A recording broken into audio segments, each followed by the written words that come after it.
Assalamu alaikum wa rahmatullahi wa barakatuhu. Dear kids, how are you today? I hope you are keeping well and in the best state of health, iman, and away from all hardships, inshallah. I hope and pray Allah subhanahu wa ta'ala grants you beneficial knowledge and you propagate, teach it to others. May you respect your parents and teachers and be a source of reward for them. Ameen. Today, I will continue my story about Hazrat Ubaidah bin Jarrah.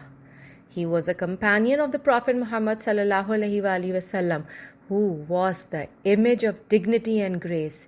A handsome, pleasant, well-spoken man with a tall, slim physique and bright, sharp eyes. By character and nature, he was very humble and modest, and in war, strong like iron, and brave as a lion. His integrity and honesty was unparalleled even amongst the companions of the Holy Prophet sallallahu alaihi wasallam. His real name was Amir ibn Abdullah ibn al-Jarrah, but he became famous as Abu Ubaidah bin al-Jarrah. One of the most harrowing experiences he had to go through, however, was at the Battle of Badr. Abu Ubaidah had to fight his own father, who was a mushrik, and obviously he did not want to kill his father. But in the actual battle between faith in Allah and polytheism, the choice open to him was profoundly disturbing but clear. In a way, it could be said that he did not kill his father, he only killed the polytheism in the person of his father. The response of Abu Ubaidah at Badr when confronted by his father was not unexpected. He had attained a strength of faith in Allah, devotion to his religion, and a level of concern for the Ummah of Muhammad sallallahu alaihi wasallam to which many aspired. He was not only brave, but Hazrat Abu Ubaidah radhiyallahu anhu was trustworthy. He displayed a great deal of strength in the discharge of his trust.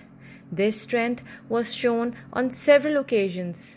Inshallah, today we will talk about this great story. Hazrat Abu Ubaidah radhiyallahu anhu was a man who was given the title Aminul Ummah, the trustee of this nation, and during his lifetime and on this earth given the glad tidings that he would go to paradise with the Prophet Muhammad sallallahu alaihi wasallam. He was a very blessed man indeed. May Allah subhanahu wa ta'ala enable us to be like him, inshallah. So let's get to the story. One day, a Christian delegate came to the Prophet Muhammad sallallahu alaihi wasallam asking to send a man along who would be fair and help them conduct justice. He sallallahu alaihi wasallam asked him to come the following day, and till then he sallallahu alaihi wasallam would appoint a trusted companion for this task. Hazrat Umar radhiyallahu anhu narrates that he wanted to gain this honor to be counted among the trustworthy and just companions of the Prophet Muhammad sallallahu alaihi wasallam. So the next day, early morning, he radhiyallahu anhu came to the mosque hoping that he would be chosen for this honor. But the Prophet sallallahu alaihi wasallam called Hazrat Ubaidah bin Jarrah radhiyallahu anhu to accompany the Christian delegate. Hazrat Umar says that he could not control and exclaimed that Hazrat Ubaidah bin Jarrah, you have taken precedence in goodness once again and gained this huge honor. Subhanallah.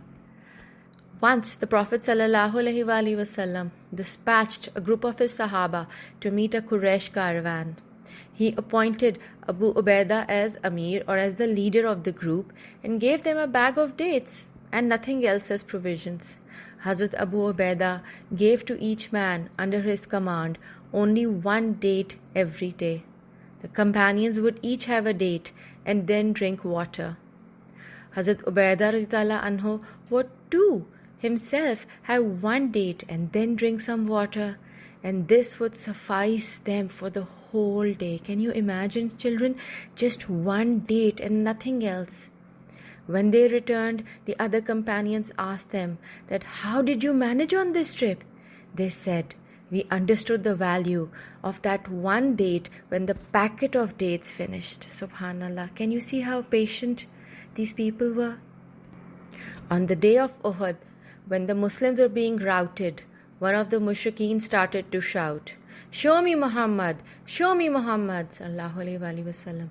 Hazrat Abu Ubaidah was one of a group of 10 Muslims who had encircled the Prophet Sallallahu Alaihi Wasallam to protect him against the spears of the mushrikeen.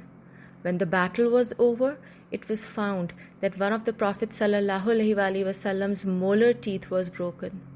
His forehead was bashed in, and 2 discs from his shield had penetrated into his cheeks. Hazrat Abu Bakr Rizallah Anhu went forward with the intention of extracting these discs, but Hazrat Ubaidah Rizallah Anhu said, "Please, leave that to me."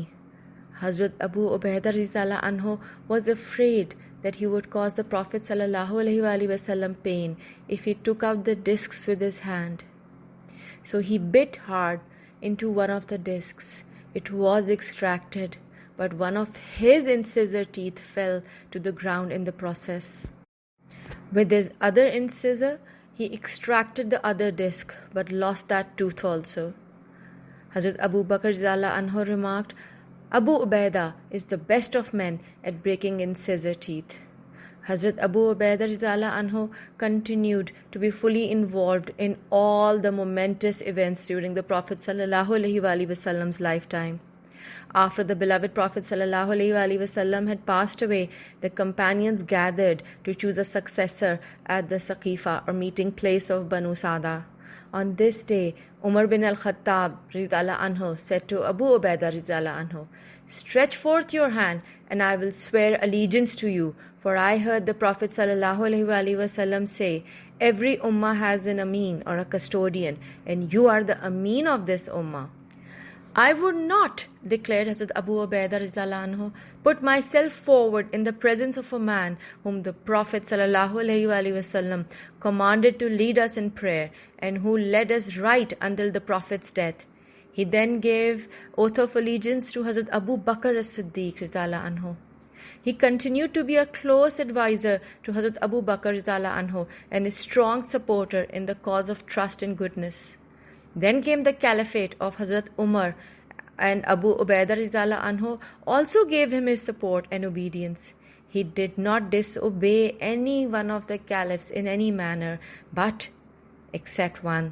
Let's talk about this exception. The incident happened when Hazrat Abu Ubaidah was in Syria, leading the Muslim forces from one victory to another until the whole of Syria was under Muslim control. The river Euphrates lay to his right and Asia Minor to his left. It was then that a plague hit the land of Syria, the likes of which people had never experienced before. It devastated the population. Hazrat Umar Rizallah Anhu dispatched a messenger to Hazrat Abu Ubaidah with a letter saying, "I am in urgent need of you. If my letter reaches you at night, I strongly urge you to leave before dawn. If this letter reaches you during the day, I strongly urge you to leave before evening and hasten to me." When Hazrat Abu Ubaidah Rizallah Anhu received Hazrat Umar Rizallah Anhu's letter, he said, "I know why the Amir al-Mu'mineen needs me. He wants to secure the survival of someone who, however, is not eternal." So he wrote to Hazrat Umar Rizallah Anhu, "I know that you need me, but I am in an army of Muslims and I have no desire to save myself from what is afflicting them. I do not want to separate from them until Allah wills. So when this letter reaches you, release me from your command and permit me to stay on." When Hazrat Umar Rizallah Anhu read this letter, tears filled his eyes, and those who were with him asked, "Has Abu Ubaidah died, O Amir al-Mu'mineen?" "No," he said, "but death is near to him." Hazrat Umar Rizallah Anhu's intuition was not wrong. Before long, Hazrat Abu Ubaidah Rizallah Anhu became afflicted with the plague. As death hung over him, he spoke to his army. "Let me give you some advice which will cause you to be on the path of goodness always. Fast the month of Ramadan, give sadaqah, perform the Hajj and Umrah, remain united and support one another. Be sincere to your commanders and do not conceal anything from them. Don't let the world destroy you, for even if man were to live 1,000 years, he would still end up with this state that you see me in. Peace be upon you, and the mercy of Allah subhanahu wa ta'ala. Hazrat Abu Ubaidah radhiyallahu anhu then turned to Muad ibn Jabal and said, O Muad, perform the prayer with the people, be their leader. And this his pure soul departed. Muad radhiyallahu anhu got up and said, O people, you are stricken by the death of a man. By Allah, I don't know whether I have seen a man who has more righteous heart, who was further from all evil, and he was more sincere to people than he. Ask Allah to shower His mercy on him, and Allah will be merciful to you. Subhanallah. Dear kids, with this we come to the end of the story of Hazrat Ubaidah bin Jarrah radhiyallahu anhu. He truly is a role model for us. So let us recap the lessons we learned from his life. First one of all, our priority should only be Allah. Subservience to Him alone, His Prophet ﷺ and His deen. We should be truthful, honest, just and kind in our words, attitudes and dealings with others. Our actions should be aligned to the Quran and Sunnah and speak louder than our words. Let us promise to follow the Quran and Sunnah and make our role models who are mirrors of Islamic conduct and behavior. Ameen. Till next time, look after yourselves. Assalamu alaikum wa rahmatullahi wa barakatuhu.